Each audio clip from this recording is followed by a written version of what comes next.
आएंगे और इससे यूए की इकोनॉमी फ्लरिश होगी, ऊपर जाएगी, बाकी ओपेक कंट्रीज अपना माथा पीटते रहेंगे। चलिए दर्शकों आगे बढ़ते हैं। जी हां, ईरान अमेरिका में महायुद्ध हो रहा है, तेल की कीमतें कितनी बढ़ी हैं वो भी आपके लिए जानना बहुत जरूरी है। देखिए ग्राफिक के जरिए आपको बता रहे हैं, ये पूरा आपके लिए बार लेकर आए। देखिए ईरान अमेरिका में महायुद्ध, तेल की कीमतें कितनी बढ़ी, तेल की कीमत और वहां तारीख 26 फरवरी को $75 प्रति बैरल थी, 10 मार्च को बढ़कर 82 हो गई, 20 मार्च को बढ़कर $95 प्रति बैरल हो गई, उसके बाद 5 अप्रैल की कीमत $108 प्रति बैरल हो गई, $118 प्रति बैरल हुई 15 अप्रैल को, $126 प्रति बैरल हुई 30 अप्रैल को। ये कब हुआ है? 28 फरवरी को जब जंग शुरू हुई उसके बाद से देखिए कीमतें बढ़ी हैं, 75, 82, 95, 108, 118, 126। और अगर ये जंग लंबी चली तो ये कीमतें और सर्ज करेगी और ऊपर जाएंगी। लेकिन यूएई ने अगर प्रोडक्शन शुरू कर दिया, बेचना शुरू कर दिया दर्शकों, तो तेल का खेल हो जाएगा, कीमतें कम हो जाएंगी, पूरी दुनिया में इसको फायदा मिलने जा रहा है। लेकिन दर्शकों बाकायदा सर्वे भी लेकर आए हैं, ये जो कुछ हो रहा है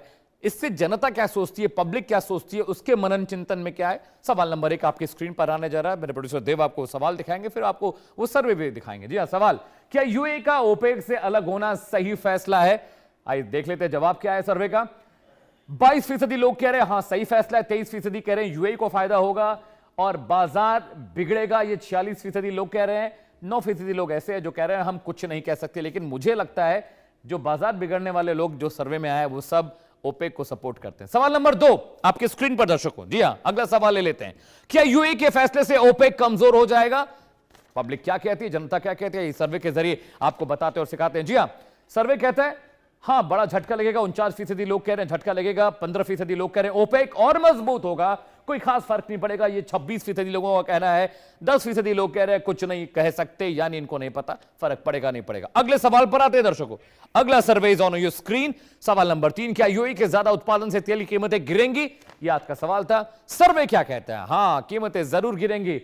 38% लोग कह रहे हैं कीमतें गिरेंगी, 43% लोग कह रहे हैं दर्शकों की कीमतें बढ़ भी सकती हैं, 19% लोग कह रहे हैं थोड़ा असर पड़ेगा और 0% लोग कह रहे हैं कुछ नहीं कह सकते। यानी ये भी एक तरह से माइंड और गेम है, माइंड गिमिक है। आगे बढ़ते हैं। सवाल नंबर 4 आपकी स्क्रीन पर, क्या अफ्रीकी देशों को अब तेल पर निर्भरता कम करनी चाहिए? सर्वे क्या कहता है ये फटाफट आपको बताते हैं। जी सर्वे कह रहा है 45% लोग कह रहे हैं हां कम निर्भर रहें, 10% लोग कह रहे हैं अभी जरूरत नहीं है, धीरे धीरे मौके देखें, 40% लोग ये कह रहे हैं कुछ नहीं कह सकते वालों की संख्या 5%। दर्शकों देखिए 45% कह रहे हैं हां कम निर्भर रहें, यानी अब वो एक नया द्वार खुल रहा है, नया दरवाजा खुल रहा है हमारे लिए। ठीक है, अगले सवाल पर आते हैं। अगला सवाल, क्या सस्ता तेल भारत जैसे देशों के लिए फायदेमंद होगा? यह सवाल है सर्वे का। सर्वे क्या कहता है आइए दिखाते हैं। सर्वे 69% लोग कह रहे हैं हां बड़ा फायदा होगा, 17% लोग कह रहे हैं नहीं असर नहीं पड़ेगा, 13% लोग कह रहे हैं सीमित फायदा होगा, कुछ नहीं कह सकने वालों की संख्या सिर्फ 1% है। सस्ता तेल भारत जैसे देशों के लिए फायदेमंद है। जी हां 70% के आसपास लोग कह रहे हैं फायदा है। क्यों नहीं फायदा होगा? हमें सस्ता यूएई देगा, हम खरीदेंगे, हमारी इकोनॉमी के लिए फायदा है, हमारे फॉरेन रिजर्व के लिए फायदा, हमारी जनता हमारी पब्लिक के लिए फायदा है। एक बड़ा पैनल मेरे साथ जुड़ा दर्शक, अगले घंटे लगातार तेल के खेल पर चर्चा करने जा रहे हैं। कैसे यूएई ने एक मास्टर गेम खेला है, ओपेक का जो कार्टेल था, उनकी जो मोनोपोली थी, वो अब ज्यादा दिन नहीं चल पाएगी। जी हां, स्वागत कीजिए एम्बेसडर सुशील सिंघल साहब का, फॉर्मर डिप्लोमेट है सर, बहुत बहुत स्वागत है, very good evening to you. इसके अलावा संजीव श्रीवास्तव साहब आपको तस्वीरों में दिखाई दे रहे हैं, फॉरेन अफेयर्स एक्सपर्ट हैं सर, आपका भी बहुत बहुत स्वागत है, बहुत शुक्रिया आपने वक्त निकाला। मिताली निकोरे जी आपको दिखाई दे रहे हैं, शी इज इकोनॉमिस्ट, मैम बहुत बहुत स्वागत है आपका। Purnima Nath ji, she is a Republican party leader, America से लाइव जुड़ी है मैम, बहुत बहुत स्वागत है, फिर से बहुत शुक्रिया वक्त देने के लिए हमारे शो के लिए। सबसे पहले मैं संजीव सर आपके पास आ रहा हूं, या इनफैक्ट मैं मिताली जी के पास जा रहा हूं, उसके बाद मैं आपके पास आऊंगा। मिताली जी, यूएई ने तो बहुत बड़ा गेम खेल दिया, इतने सालों से ओपेक कंट्रीज उसको कंट्रोल कर रहे थे, उसने अपनी इकोनॉमी को इतना फ्लरिश करने की कोशिश की, इतना बड़ा अरबों डॉलर का इन्वेस्टमेंट किया अपने रिफाइनरीज में, अपने एक्सट्रैक्शंस में, लेकिन वो अभी तक बंधक बना बैठा था, अब वो अलग हो गया है। उसकी ऑयल की क्वालिटी बाकी ओपेक कंट्री से बहुत अच्छी है, उसकी टेक्नोलॉजी भी बहुत अच्छी है। मुझे लगता है कि ये जो कार्टेल चल रहा था, ये कार्टेल टूटेगा तो पूरी दुनिया का भला होने वाला है इससे। थैंक यू मुझे इस शो में लाने के लिए। मैं इस बात पे 100% दुनिया के पॉइंट ऑफ व्यू से अग्री शायद ना करूं, लेकिन भारत के पॉइंट ऑफ व्यू से डेफिनेटली ये एक अच्छी चीज है कि कार्टेल से यूएई निकल गया है। तो पहले थोड़ा सा दुनिया का एक पॉइंट ऑफ व्यू समझ लेते हैं और फिर भारत के ऊपर आते हैं। तो दुनिया का पॉइंट ऑफ व्यू ये है कि ओपेक जो ये कार्टेल है वो एक तरह से ऑयल प्राइसेस को स्टेबल भी रखता है।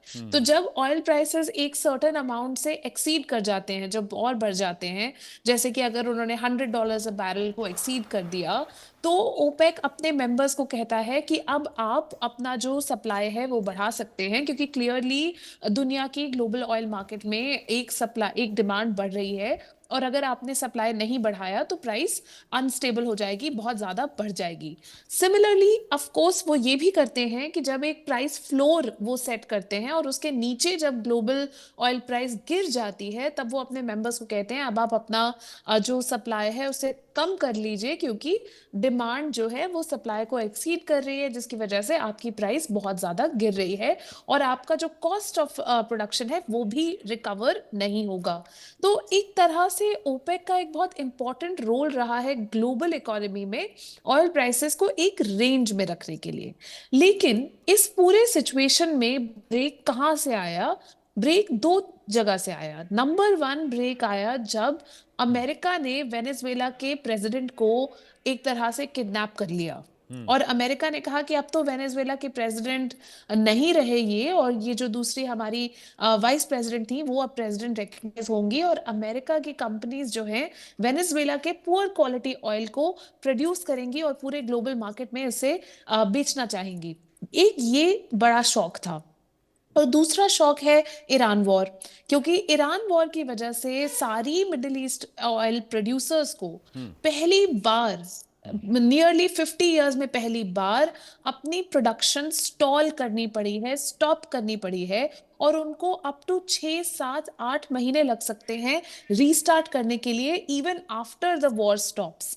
इस सिचुएशन में वो सब चाहेंगे कि उनका ज्यादा ऑयल मार्केट में जाए एज सून एज पॉसिबल, क्योंकि आज अगर प्राइस $126 पर बैरल है, तो वो चाहेंगे कि आज ही मेरा ये सारा ऑयल इस प्राइस पे बिक जाए, इससे पहले कि बाकी सारी कंट्रीज भी आए। तो इन दो फैक्टर्स की वजह से ओपेक में बहुत ज्यादा इंस्टेबिलिटी आई है, और हम अब ये देख रहे हैं कि यूएई ने एग्जिट कर लिया। ये भारत के लिए क्यों अच्छा है? क्योंकि as the second largest consumer of oil, आज अब हम ये देख रहे हैं कि सारी जो ऑयल मैन्युफैक्चरिंग कंट्रीज हैं वो एक तरह से अपना ऑयल जितना जल्दी और जितना ज्यादा एक एलिवेटेड रेट पे बेच सकती हैं वो बेचेंगी। उसके बाद तो प्राइस गिरनी ही है, और लॉन्गर टर्म में मेरे हिसाब से ये प्राइस गिरेगी। इसलिए हमारे लिए लॉन्ग टर्म में ये एक बहुत अच्छी डेवलपमेंट है। लेकिन ऑयल मार्केटिंग कंपनीज के लिए, मतलब जो सारी कंट्रीज हैं जहां पर ऑयल प्रोड्यूसर्स हैं, उनके लिए मेरे हिसाब से ये बहुत ही नेगेटिव डेवलपमेंट है। Alright ma'am, point taken. Sanjeev sir, मैं आपके पास आ रहा हूँ। सर, ये जब से मैं स्कूल से लेकर अब तक मैंने ओपेक को स्टडी किया, तो जनरल नॉलेज की किताबों में ओपेक के बारे में पूछा जाता था, ओपेक क्या है, ओपेक कैसे काम करता है। जब थोड़े बड़े हुए सर, जब इंटरनेशनल पॉलिटिक्स पढ़ने लगे, डिप्लोमेसी पढ़ने लगे, तो समझ में आया कि पूरी दुनिया को ये ओपेक कंट्रीज बेवकूफ़ बना रही थी, मूर्ख बनाते हैं ये पूरी दुनिया को। कैसे? डिमांड सप्लाई का बेसिक रूल है, जैसे कि हमारी इकोनॉमिस्ट बता रही हैं कि जब सप्लाई ज़्यादा हो, डिमांड कम हो, प्राइसेस नीचे जाते हैं, डिमांड ज़्यादा हो, सप्लाई कम हो, प्राइसेस ऊपर जाते हैं। यूएई के फ्री होने से मुझे लगता है सर कि जो रियल टाइम प्राइसेस हैं क्रूड के, वो मजबूरी में बाकी देशों को भी कंट्रोल करने का जो ये आदती था, ये समूह कि हम जैसे चाहेंगे वैसे तेल बेचेंगे, हमारी मोनोपोली है, इन्होंने पिछले 40 सालों में बहुत बेवकूफ़ बनाया दुनिया का सर। अप्रतिम मुनाफा कमाया, अप्रतिम फायदा कमाया। लेकिन मुझे लगता है कि यूएई के बाहर होने से अब थोड़ी ट्रांसपेरेंसी आएगी। हमारी इकोनॉमिस्ट बिल्कुल सही कह रही है कि थोड़ी इंस्टेबिलिटी आएगी, लेकिन मुझे कह रहा हूं जो डेवलपिंग कंट्रीज हैं उनके लिए थोड़ा सा राहत की बात होगी। यूएई फ्री होकर तेल बेचेगा, मजबूरी में बाकी लोगों को भी तेल सस्ता करना पड़ेगा सर। अभी जो सीनेरियो उसके भीतर मैं बात कर रहा हूं, एक बहुत बड़ा डिप्लोमेटिक कदम है, और सर बहुत हिम्मत